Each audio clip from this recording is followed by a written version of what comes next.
dès 2015, il nous arrivait avec un autre film ailleurs, Eh là là. Sicario. Ouais. On est encore dans un trailer, mais là, vraiment une histoire là, qui se passe à la frontière Mexique-États-Unis avec Emily Blunt, Benicio del Toro, Josh Brolin, un gros casting. On a encore Dickens qui est là. Oui, il a ouvert la machine. Il a ouvert Encore la plus. machine énormément. C'est magnifique.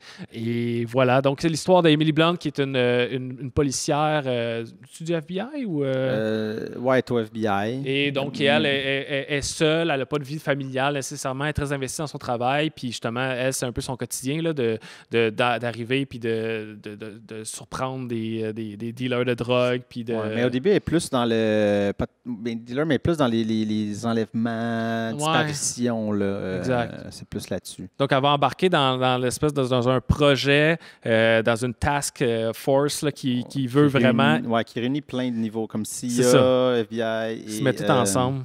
Des gens qu'on ne sait pas trop. Bénition. Donc, parce que justement, c'est un peu illégaux ce qu'ils font, parce qu'ils vont justement s'immiscer illégalement au Mexique pour essayer d'enlever, kidnapper, tuer, peu importe, un caïd là-bas. Et ça va vraiment pas mal shaker Emily Blunt qui ne sait pas dans quoi s'embarque, comprend pas vraiment le réel but de tout ça et ça va pas vraiment avec son sens moral là, aussi. Ouais. Donc, elle va beaucoup se questionner. Et c'est beaucoup ça, les films de Denis Villeneuve. On commence à tisser des liens, mais justement, l'espèce d'incertitude de s'embarquer dans une aventure pour essayer de trouver des réponses, nager dans l'inconnu. Confronté à un système ou à quelque chose de plus grand, en fait. Ouais. Et encore là, ce n'était plus à prouver, mais sa maîtrise de la tension. Il commence fort. Il commence fort qu'une scène. Et d'ailleurs, parce que. Puis je vais revenir dessus parce que là, on embarque sur l'intro là, qui est folle. Ouais.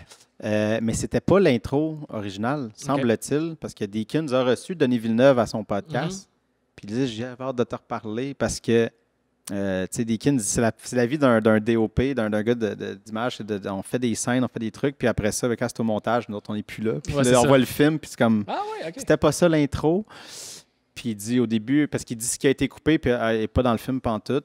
Puis il dit, moi, j'étais vraiment attaché, genre, je trouvais ça bon, mais tu sais, il dit en regardant le film, je fais comme, non, je comprends tout à fait pourquoi tu as coupé, puis que tu as parti avec ça. T'sais. Il a voulu donner le ton, là. Ah, il donne un ton assez solide en partant, une tension. Dès le début.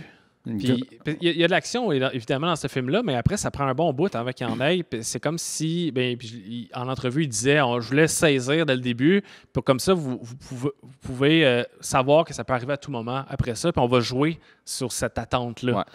Ouais. Pour être comme dans la peau d'Emily Blunt aussi, qu'elle ne sait pas ce qui se passe, qu'elle l'attend, mais nous autres aussi, on ne sait jamais ce qui nous attend à chaque détour de ce film-là.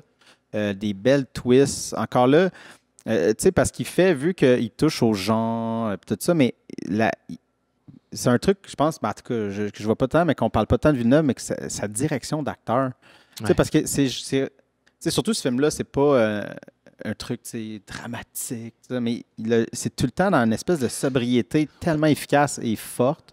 Autant Emily Blunt que, mettons, Benicio del Toro, qui joue deux personnages complètement différents, mais ça joue beaucoup dans les regards, dans les silences, Emily Blunt qui est bouche bée, elle ne sait pas quoi dire, ou Benicio qui est de glace, qui dit rien volontairement. Seigneur Dieu, qui fait peur. Il fait peur. Il joue tellement bien. Ouais. Moi, il me terrorisait.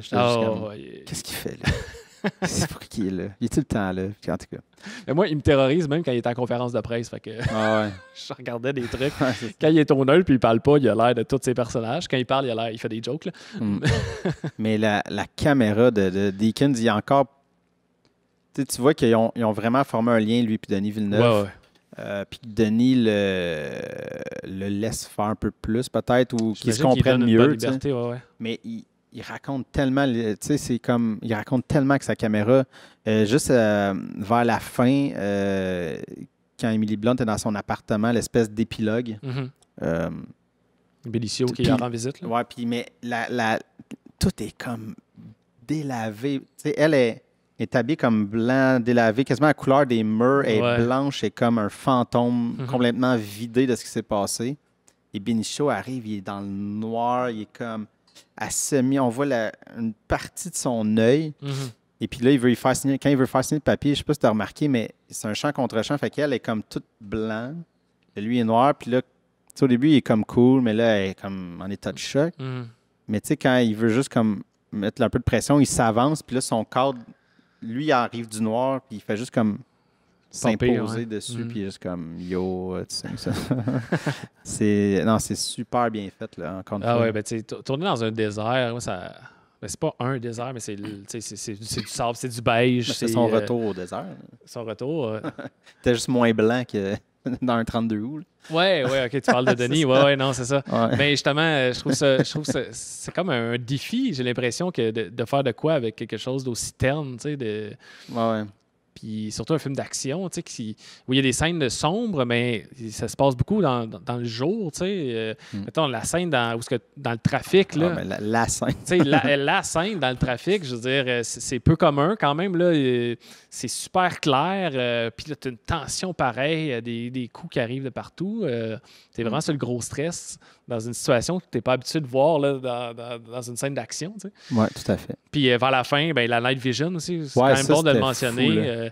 Je pense qu'ils sont allés à l'autre avec une vraie night vision. Oui, puis tu le vois quand ils filment les shots que l'équipe, quand ils se préparent et s'en vont, là, tu le vois que le soleil il est quasiment plus là, puis ils filmaient. Là, mais ce plan-là, il est magnifique. Il est tellement, quand ils descendent la côte. Oui, là, tu vois juste en contre-jour des soldats. Là. Puis eux, ils disparaissent parce qu'en bas, vu que c'est tellement sombre, la butte est noire. Fait quand ils descendent, on ne voit plus rien. Ça m'a un peu rappelé Full Metal Jacket. Là. Il y a un peu dans la deuxième partie du film, là, on est vraiment dans la guerre.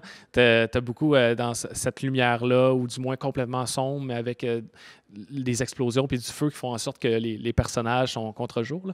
Ça me rappelait ça. Mais oui, c'est super beau comme plan. Puis après ça, on est vraiment dans le gros grain parce que c'est ça que ça a l'air. Si tu t'en vas dans un tunnel, là. Mais tu n'auras pas une vision super belle. Alors, puis ils te font vivre exactement l'effet d'avoir ces lunettes-là puis de rentrer à une place. C'est comme essayer de trouver quelqu'un. Oui, c'est ça. Le sentiment d'étouffement ou d'agoraphobie. Ouais. Mais je sais que toi, tu as vu la suite. Moi, j'ai écouté le 2 avant le 1. Ah, ça, c'est terrible. Je me suis trompé. C'est terrible. Mais moi, j'ai écouté tantôt juste l'intro. J'ai écouté comme les 3 premières minutes, puis j'étais comme arc. Arc. C'est genre, tu sais, le jour et la nuit. Entre la réalisation, je parle. Au niveau de réalisation, la réalisation, c'est vraiment différent. Au niveau de comment mettre en place, tu sais, si tu analyses les 2 intros, là, je parle pas overall, peut-être que le film se place, puis on revoit 2 personnages, Josh Brolin puis Benicio del Toro. Peut-être c'est parce que ce scénariste-là, je l'adore. Il est très bon en scénarisation. C'est son premier film, Taylor Sheridan. Son premier scénario. C'est le premier Sicario. Ouais. C'est ça. Puis j'ai vu d'autres films qu'il a écrit après. Puis que j'adore sa plume à la base. Fait que je doute pas que l'histoire est intéressante. Je fais juste comparer l'intro de Sicario et de Sicario 2. Ouais, le Day of the Soldado. Parce qu'il était supposé de s'appeler Soldado tout seul, mais les posters, des fois, ils ont peur. Il faut qu'ils remettent le nom Sicario. Mais l'intro était tellement pas climatique. Il n'y avait pas de... J'étais comme, OK, l'hélicoptère qui flotte, puis il n'y a pas la On est plus classique d'action. Ouais, c'est ça. Ouais, évidemment. Là. Fait que j'étais comme, ouais, non.